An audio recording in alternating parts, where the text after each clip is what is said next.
Coucou tout le monde, j'espère que vous avez le smile. Alors aujourd'hui je retrouve dans cette toute nouvelle vidéo pour faire une vidéo sur ce que le confinement m'a rapporté. Et là je vais vous parler surtout de mes expériences, mais du positif que ça m'a apporté. Parce que c'est vrai que à côté de ça il y a quand même pas mal de négatifs. On va pas se le cacher, rester enfermé 2 mois chez soi, ça peut être assez compliqué mentalement.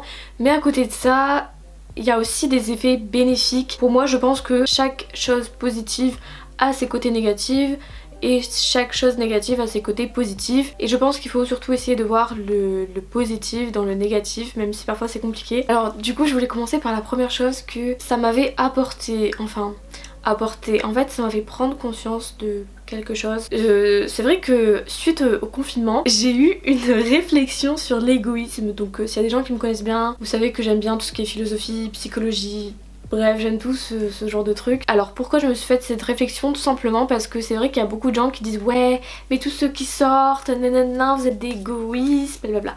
Alors ça, déjà, faut savoir que je suis entièrement d'accord avec ça. Pour moi, on peut quand même sortir, hein. Je sais que tenir 2 mois enfermé chez soi c'est dur, et puis même pour faire tes courses etc t'es obligé de sortir. Mais pour moi il faut pas en abuser. Pour moi déjà ça c'est très égoïste parce que c'est un confinement. Donc est-ce que tu comprends pas dans le mot confinement? Il n'y a pas que les entreprises qui doivent fermer, qui doivent arrêter leur activité. Voir ses amis ne fait pas partir de la phase de confinement. Après je conçois que c'est pas forcément facile pour tout le monde parce que y en a qui sont seuls, il y en a qui ont des parents toxiques, enfin bref.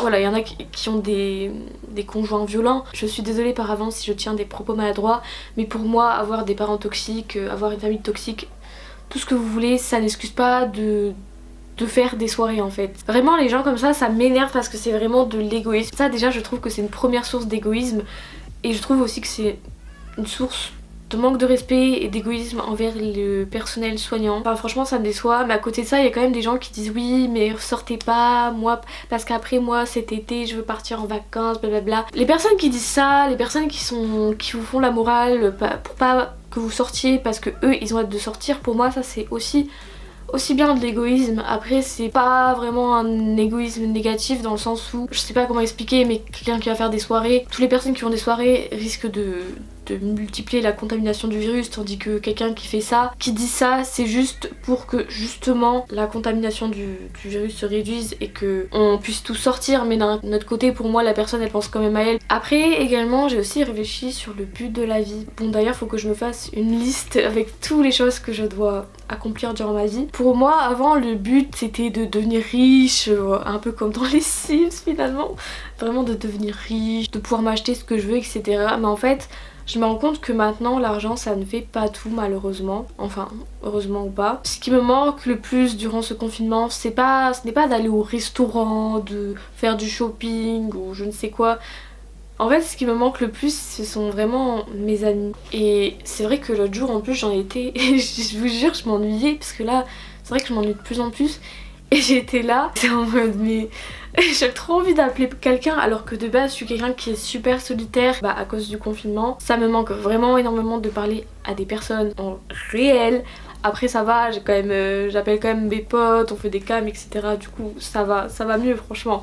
Mais je me rends compte que vraiment les interactions sociales, je pense que c'est ce qui me manque le plus. Et que pour moi en fait l'argent ça peut pas tout résoudre, ça peut pas résoudre une crise, enfin peut-être que ça va aider à résoudre une crise sanitaire, mais c'est pas dans le sens où tu sors ton carnet de chèques, tu finis un chèque et voilà il y a plus de virus. Non c'est pas comme ça malheureusement, si ça pouvait être aussi simple que ça.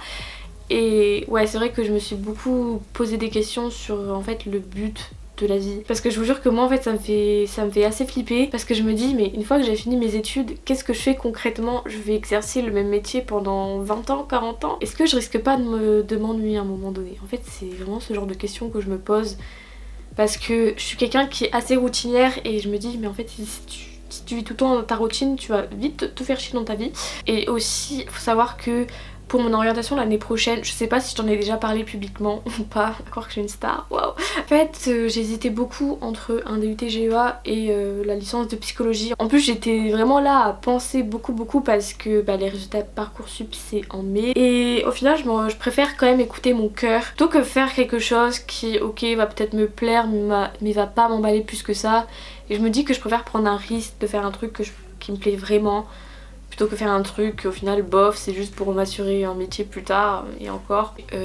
Aussi quelque chose qui rejoint le point précédemment, ça m'a fait vraiment prendre conscience de ce qu'est le bonheur. Ça m'a fait beaucoup réfléchir sur ça aussi. Et en fait pour moi je me rends compte que c'est pas non plus comme je le disais avant d'avoir je sais pas le dressing de Kylie Jenner, d'avoir plein d'argent. Après pour moi l'argent c'est pas une source de bonheur, mais je reviendrai après dessus. Pour moi après il y a des trucs dans la vie dont on profite pas assez. On profite pas assez des choses simples je trouve, c'est-à-dire parler à ses amis, voir son entourage, toutes les petites actions qui nous rendent heureux. Même sortir, franchement ça devient un bonheur. L'autre jour vraiment j'en pouvais plus, j'étais pas bien, je suis sortie, ça m'a fait vraiment du bien. Ça permet aussi d'évacuer parce que des fois c'est pas évident.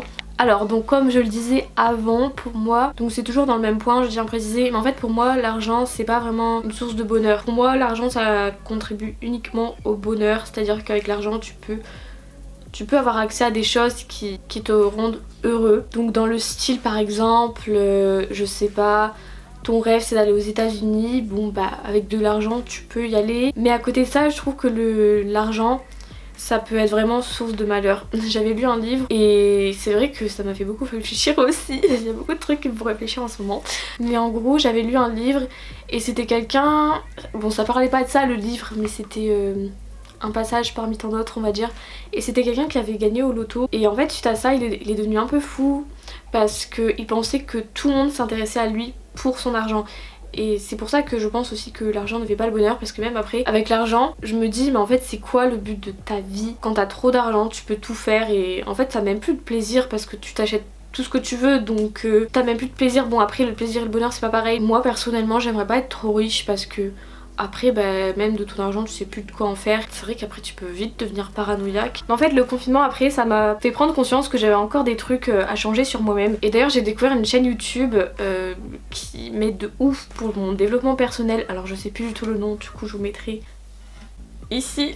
Tout ce que cette personne a dit c'était vrai. Du coup je cogite dessus et je travaille dessus. L'autre jour encore j'ai eu, je vais pas vous raconter ma vie, mais en gros il y a une personne qui m'a vraiment énormément énervée à un point et je me suis dit mais en fait tu t'es énervée pour ça. Je me suis énervée pour ça parce que c'est mon enfant intérieur qui a réagi comme ça et là je sais pourquoi j'ai réagi comme ça, c'était par rapport au passé et je me suis rendu compte que fallait encore que je travaille sur moi-même. Bon même si je suis assez consciente de ce que j'ai pu faire et de comment j'ai pu évoluer, mais je pense que d'ailleurs faut toujours travailler sur soi-même, on peut toujours s'améliorer. Je tiens à travailler sur moi-même de ce point de vue là pour devenir une meilleure personne et pour plus m'énerver pour des idioties pareilles. En conclusion, je pense qu'en fait ce confinement ça m'a fait vraiment réaliser de ce qui était important ou non dans la vie, ce qui était essentiel ou pas, et je pense que sincèrement après le confinement je vais vraiment profiter parce que avant j'étais tout le temps là, ouais les cours et au final je profitais jamais, j'étais tout le temps chez moi, je révisais tout le temps et je pense que ça m'avait prendre conscience qu'il n'y a pas que ça dans la vie, il fallait que j'arrête de m'entêter avec ça parce qu'il y a des gens qui comprendront pas, mais en fait quand je suis à fond dans quelque chose ça me monte vite à la tête. C'est à dire que par exemple j'étais à fond dans les cours, quelqu'un qui va avoir une meilleure note que moi, je vais péter un câble, enfin bref vraiment des conneries comme ça. C'est pourtant bah voilà des fois j'ai du mal à faire autrement et après même quand ça te monte trop tu penses qu'à ça, tu manges cours, révises cours, je fais que des cours et bref c'est pas bon. En tout cas j'espère que cette vidéo vous aura plu, je voulais partager mon expérience pour que vous aussi vous voyez les bons côtés du confinement. En tout cas si vous avez aimé cette vidéo n'hésitez pas à mettre un like et à vous abonner à ma chaîne YouTube et moi je vous dis à la prochaine pour de nouvelles vidéos. Bye.